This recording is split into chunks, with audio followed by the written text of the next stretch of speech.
আমরা আল্লাহর নবীর সিরাতকে যদি, নবীর জীবনটাকে যদি আমরা খুব সংক্ষেপে একটু দেখি, কয়েকটা মৌলিক ঘটনাকে যদি আমরা একটু পর্যালোচনার মধ্যে আনি, আমরা দেখতে পাবো আল্লাহর পয়গম্বরের নবুয়তের 23 বছরের জিন্দেগি।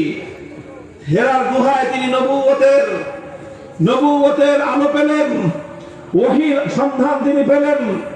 আল্লাহর কোরআন নাজিল হওয়া শুরু হলো।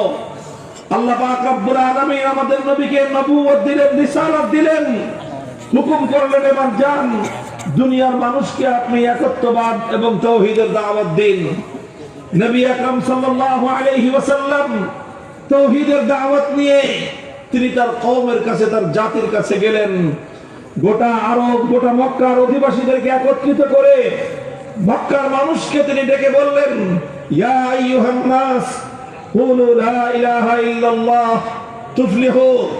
হে মক্কাবাসী, তোমরা যদি সফলতা চাও, তোমরা যদি মুক্তি চাও, তোমরা যদি নাজাত চাও, এক উপায় বলো লা ইলাহা ইল্লাল্লাহ। যে ব্যক্তি লা ইলাহা ইল্লাল্লাহ বলবে সেই একমাত্র সফলতা অর্জন করতে পারবে।